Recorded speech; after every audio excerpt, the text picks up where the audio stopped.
what if I couldn't take it anymore? I'll just take a walk to the store, looking for a fat bottle of rat poison to score.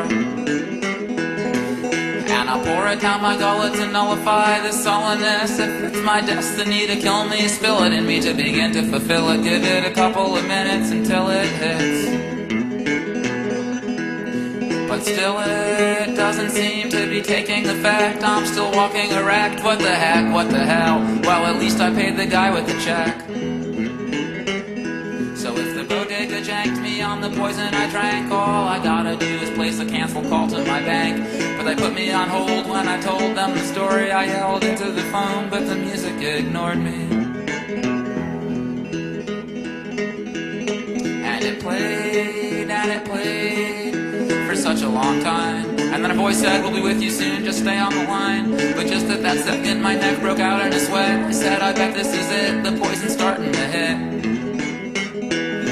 I felt sick and in pain, I dropped the phone to the ground. And an operator came and said, can I help you now? But all that she could hear was just the sound of my death as I gasped into the set. Just let the guy cash the check with my last rattling breath. And the burning bottle of crap that I sickly held in my lap, I quickly turned on the cap out of concern for the rats. So what if I just couldn't take it anymore?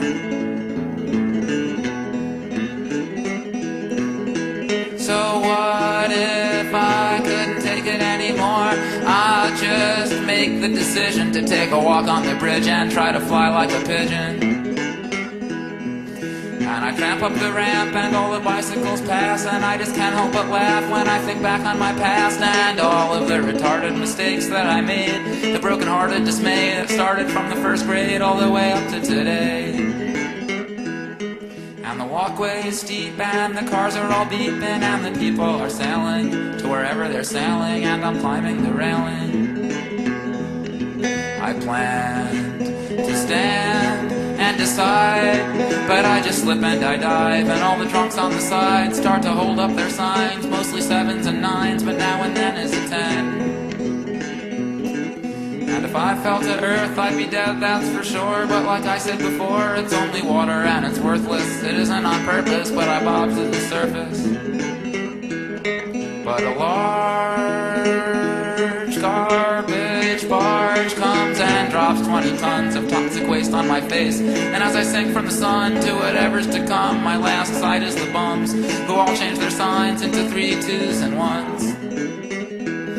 And then after this discourse, there's a 3.6, of course, it must be from Pitchfork. So what if I just couldn't take it anymore?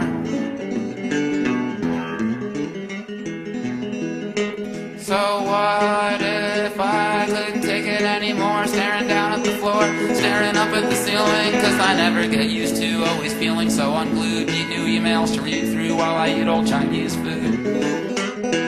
I don't want a life that's like this, just take a knife to my wrist quick. All I've got is this chopstick, but if I break it with my fist, hold it just like this for fun against my chest, run into the wall next.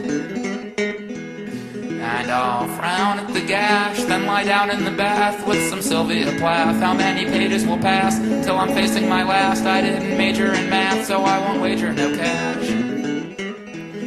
But truth is stranger than fashion, and the danger is that all of the blood will amass. The tub will fill up so fast till I'm encased like a crab in a bathtub-shaped scab. They'll have to take in a cab and scrape off in a lab. So what if I just couldn't take it anymore?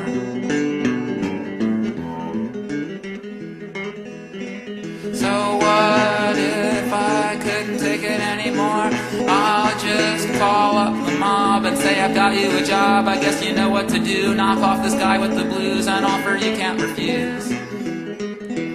And I'll fax them the contract through a third-party contact that says don't hold him for ransom. I'll pay half in advance, just mail me one of his hands, which I'll accept as your answer. So say it so happens I happen to be out lying on a park bench and crying, just like my normal way. But in most former cases, no one comes out in no place. Wrapped masking tape on my face, but that's what happens today. But before I get knocked off, my hand it gets chopped off and dropped in a mailbox, and I'm locked in a trunk. But I'm flung out on the tar when the car hits a bump at exit 125 out on the FDR drive. I get a minute of rest, and isn't this interesting? Here comes the UPS man. The package ain't hard to guess, but I gotta sign with my left hand. So what if I just didn't take it anymore?